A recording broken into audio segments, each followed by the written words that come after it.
ক্লাসে first second বাদ দিয়ে তৃতীয় হওয়ার লড়াই, মানে এই লড়াইতে সবাই পার্টিসিপেট করতে চাইবে না, খুব স্বাভাবিক ব্যাপার। মানে আমাকে বললে আমি নিজেও পার্টিসিপেট করতাম না, but rules is the rules definitely. So তৃতীয় হবার লড়াইয়ে নেমে পড়তে হচ্ছে আজকে ফ্রান্স এবং ইংল্যান্ডকে। সো সেই লড়াইটা কেমন হতে পারে সেটা নিয়ে বিস্তর আলোচনা করবো আজকে ডি বক্সে। ডি বক্স নিয়ে চলে এলাম আবারও চ্যানেলের পর্দায়। দেখতে পাচ্ছেন প্রতি রাত 12:30টায়, তার পাশাপাশি আই স্ক্রিনে দেখছেন প্রত্যেকটা ম্যাচ লাইভ, এবং তার পাশাপাশি রেডিও ভূমি 92.8 FM এ শুনছেন বাংলা ধারাভাষ্য এই বিশ্বকাপের। বলবীর প্রান্তর আবারও চলে এলাম, এবং যেহেতু এবিপি কমায় চলে গেছে, সো অ্যাজ ইউজুয়াল সাথে নিয়ে চলে আসবো আহমেদ বিন পারভেজকে। Right, thank you so much. এবং আমি যেটা বুঝতে পারছি আর কি ইন্ট্রোটা শুনে, সেটা হচ্ছে যে প্রান্তর খুব ভালো ছাত্র, এবং সে কারণে সে আসলে ফার্স্ট সেকেন্ড বাদে কিছু হতে চায় না, বা ওই ফার্স্ট হওয়ার লড়াইটাতে থাকতে চায় না। চাওয়ার তো কোনো শেষ নাই, আমি এরকম চেয়েছিলাম, বাট আমি জানি প্রান্তর ভালো ছাত্র। হ্যাঁ, আমার তৃতীয় চতুর্থ হতে কিন্তু খুব একটা সমস্যা নাই। এবং আমরা যদি একটু পেছনে তাকাই, মানে এই ম্যাচটার যে কনটেক্সট, ওয়ার্ল্ড কাপে কেন থার্ড প্লেস ম্যাচটা থাকে বা সেটার মূল্যটা কি, মানে মূল্যটা হচ্ছে বেসিক্যালি আপনাকে থার্ড প্লেসে থাকলে আপনাকে একটা মেডেল দিবে, সেই মেডেলটা আপনি পাবেন, এবং ওই যে ইতিহাসের পাতায় লেখা থাকবে যে এই ওয়ার্ল্ড কাপে তৃতীয় কে হয়েছিল, সেটা একটা বিষয়। চতুর্থর আবার কোনো নাম থাকে না, বা তার কোনো আলাদা মেডেল নাই। আর হচ্ছে প্রাইজ মানির যে বিষয়টা, সেখানে থার্ড টিম একটু বেশি প্রাইজ মানি পায়।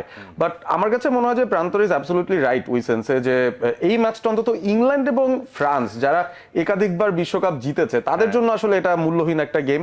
তবে যদি 94 যাই, যেখানে ব্রাজিল ইটালির ফাইনাল হওয়ার পর ব্রাজিল চ্যাম্পিয়ন হয়েছিল, থার্ড হয়েছিল সেই টুর্নামেন্টে সুইডেন, তাদের জন্য কিন্তু একটা বিরাট বড় মেডেল ছিল সেটা, যে আমরা থার্ড হয়েছি। গত বিশ্বকাপে দেখেন দুই সেমিফাইনালিস্ট কারা ছিল যারা হেরেছিল, ক্রোয়েশিয়া এবং মরক্কো, তাদের মধ্যে থার্ড ফোর্থ ম্যাচ। ওই ম্যাচটাও কিন্তু দারুণ একটা লড়াই দেখেছি, বিকজ দুই টিমই চেয়েছে যে আমি ফার্স্ট দুজন হতে পারিনি, বা থার্ড হয়ে আমি শেষ করতে চাই। এই ফ্রান্স ইংল্যান্ড আসলে তারা কেউই আসলে থার্ড হতে চায় না। ওইটাই বলতেছি যে ফ্রান্স ইংল্যান্ড কাম অন, মানে 18, 22 এবং 26, মানে 18-22-এ ফ্রান্স পরপর দুবার ফাইনালিস্ট ছিল, একবার চ্যাম্পিয়ন, একবার রানার্স আপ, এবং সেই ফ্রান্স যখন থার্ড প্লেসটা খেলবে, সেটা অবশ্যই একটু চিন্তার খোরাক জাগাবে যে তাহলে কি ফ্রান্স পিছিয়ে গেল খানিকটা।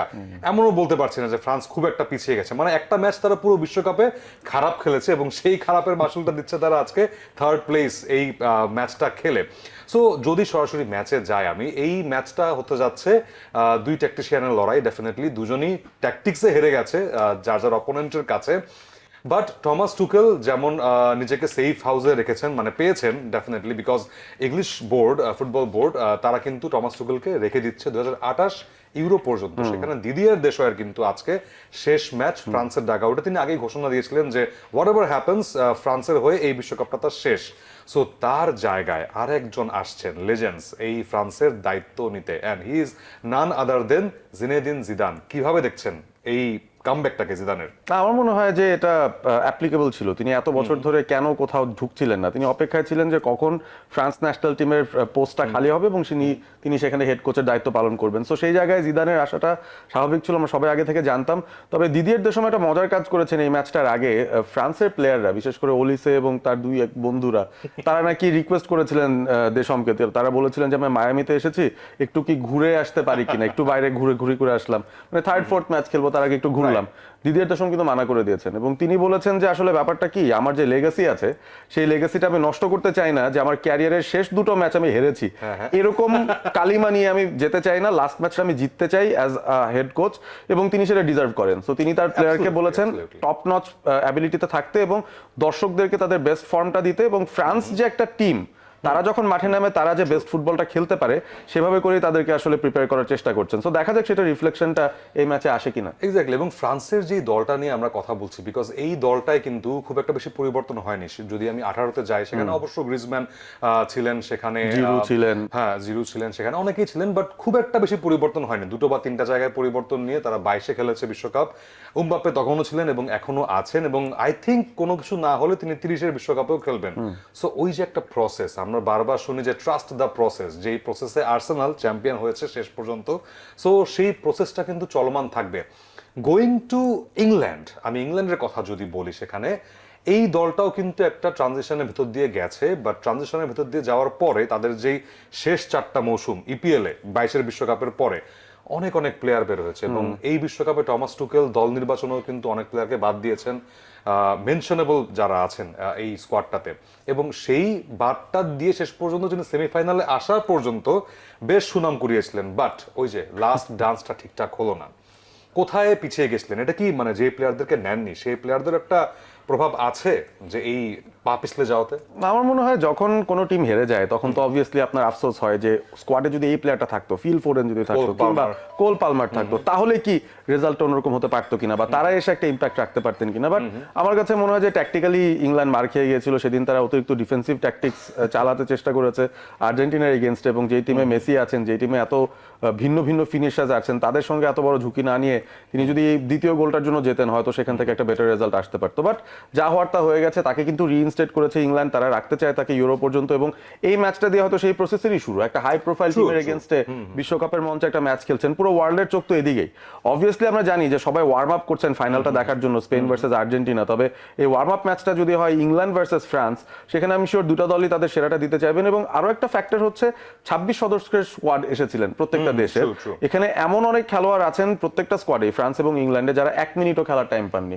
তো তাদের জন্য কিন্তু এটা একটা ভালো উপলক্ষ খেলার জন্য। রাইট, ডেফিনেটলি আমি ওয়েট করছি যে ইংল্যান্ড যখন তাদের 11টা জানাবে, সেটা আমরা হয়তো রাতে জানতে পারবো, আরো ম্যাচ শুরু 1 ঘন্টা আগে। সেই সময়টা আমি দেখতে চাই যে আসলে বেঞ্চে বা স্কোয়াডের যে প্লেয়াররা ছিলেন যারা 1টা মিনিটও ম্যাচ পাননি সময়, বা যারা স্টার্টার ছিলেন না, তারা যেন একটু সুযোগ পেয়ে যান। এবারে চিয়েজে যেন আজকে প্রথম থেকে স্টার্ট করেন, এরকম একটা বিষয়। আইভান টোনি যেন স্টার্ট করতে পারেন। বা কিন্তু আবার এখানে অন্য একটা মোটিভেশনের ব্যাপার আছে। আপনি বেলিংহাম কিংবা কেনের কথা বলেন, তারা 6টা করে গোল দিয়ে রেখেছেন, গোল্ডেন বুটের মানে লড়াইয়ে তারা কিন্তু এখনো আছেন। সো এই ম্যাচটা ফর সাম রিজন আমার মনে হয় যে পার্সোনাল কিছু অ্যাচিভমেন্টেরও জায়গা। হ্যারি কেন, বেলিংহাম ইংল্যান্ডের এন্ড থেকে, আর ওদিকে এমবাপে। রাইট, সো 2 গোল্ডেন বুটের লড়াই আমরা দেখতে পাবো আজকে ডেফিনেটলি, বেলিংহাম, কেইন এবং এমবাপ্পে। ডেফিনেটলি ওলিজের কথাও বলতে হয়। ওলিজে অ্যাসিস্টের দিক দিয়ে one of the top ranked players ছিলেন এই বিশ্বকাপে, যদিও মেসি তারপরে ছাড়িয়ে গেছেন। সো সবকিছু মিলিয়ে আমি যদি বলি যে ইংল্যান্ড এবং ফ্রান্সের আজকের এই ম্যাচটা গুরুত্বপূর্ণ আরেকটা কারণে, সেটা হচ্ছে 2 কোচের তো 2 ট্যাকটিক্সের এইটাই শেষ মুখোমুখি হওয়া, এবং তার পাশাপাশি দি বিগ 3 বেলিংহাম, এমবাপ্পে এবং সেখানে হ্যারি কেইন। সো এই 3 জনের লড়াইটা কেমন দেখতে পাচ্ছেন? আমার তো মনে হয় এমবাপ্পের ক্ষুধাটা থাকবে ডেফিনেটলি, তিনি পারলে এই ম্যাচে হ্যাট্রিক করেন। আর যেহেতু এই থার্ড প্লেস কোয়ালিফিকেশন বা থার্ড প্লেস ম্যাচটা, এটার আসলে ডিফেন্সিভ কোনো মূল্য নেই। মানে আপনি এখানে গোল বাঁচানোর চেষ্টা করে আপনার লাভ নেই। তো 2 টিমই মোস্ট লাইকলি আমার কাছে মনে হয় খুব ওপেন খেলবে। এবং আমরা সাধারণত এই পার্টিকুলার ম্যাচটা ওয়ার্ল্ড কাপের আগের ভার্সনগুলো তো দেখেছি হাই স্কোরিং ম্যাচ হতে, কারণ 2 টিমই অ্যাটাক করতে যায়, ডিফেন্সিভলি তারা খুব একটা আসলে চিন্তা করে না। সো যদি একটা 4-3 বা 5-4 ম্যাচ আমরা দেখি এই দুটো টিমের মধ্যে, মোস্ট লাইকলি সেখানে হয়তো এমবাপ্পের একটা হ্যাট্রিক আমরা দেখে ফেলতে পারি। অন্যদিকে হ্যারি কেনও গোল দেওয়ার চেষ্টা করবেন, বেলিংহামও চাইবেন গোল দিতে। এবং এই ম্যাচটাকে আবার অনেকে বলছেন যে রিয়াল মাদ্রিদ ডার্বি টাইপের, মানে এই সাইডে বেলিংহাম, ওই সাইডে এমবাপ্পে, যেই গোল দিবে নাকি রিয়াল মাদ্রিদের ফ্যানরা খুশি। সো অনেক দিক থেকেই কিছু ইকুয়েশন আছে, বাট ইন্ডিভিজুয়াল কিছু গ্লোরি পাওয়ার সুযোগ ডেফিনেটলি থাকবে। So yes, high scoring match আমরা এক্সপেক্ট করতেই পারি, সেই স্কোর লাইনে পরে যাবো ডেফিনেটলি। বাট ওই যে এই ম্যাচ প্লাস এই পুরো ওয়ার্ল্ড কাপের পরপরই কিন্তু বিভিন্ন ঘরোয়া লিগ শুরু হয়ে যাবে, লা লিগা, সেরিয়া, ইংলিশ প্রিমিয়ার লিগ সবকিছু, তারপর ফ্রেঞ্চ লিগ 1 সব শুরু হয়ে যাবে। সো ওই ট্রান্সফার মার্কেটগুলো কিন্তু এখন খুব গরম। সো আহমেদ বিন পারভেজকে জানতে চাই যে এই ট্রান্সফার মার্কেট ঘিরেও কিন্তু এই ম্যাচটার গুরুত্ব অনেক অনেক বেশি আছে।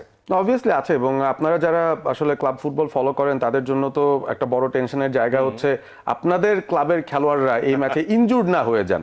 মানে অনেক সময় এরকম হয় যে আপনি পুরো টুর্নামেন্ট বসেছিলেন, খেলেননি, হঠাৎ করে একটা ম্যাচে আপনাকে স্টার্ট করালো এবং ওই ম্যাচটাতে আপনি ইনজুর্ড হয়ে গেলেন, তারপর কিন্তু আপনি আপনার ক্লাবের হয়ে খেলতে পারবেন। আপনি কবি মাইনের কথা বলছেন ইনডিরেক্টলি, তাই আমি বলতে চাইছি। ইভেন অন্য অনেক প্লেয়াররাও আছেন যারা আসলে এরকম একটা বিপদে পড়তে চাইবে না, যেমন সালিবা ইনজুর্ড হয়ে গেছেন, আর্সেনালের জন্য বিশাল বড় একটা সমস্যা হয়ে গেছে। তো তিনি এই ম্যাচটা খেলতে পারবেন না, এবং আমরা জানি তিনি অপারেশনে যাচ্ছেন, তার মানে 4-5 মাস তাকে পাবেন না। তো এই ধরনের কোনো বিপদ যেন না হয়।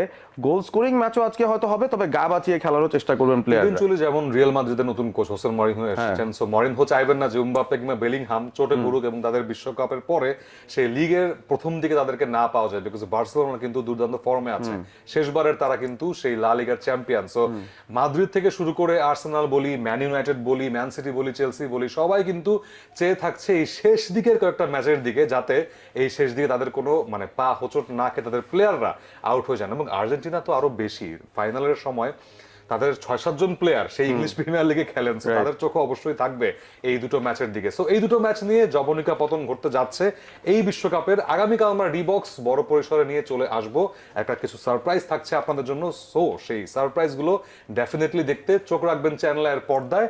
রাত 12:30টায় চলে আসবো ডিবক্স নিয়ে। আপাতত আজকে বিদায় নিচ্ছি ডিবক্সের পর্দা থেকে। Good night.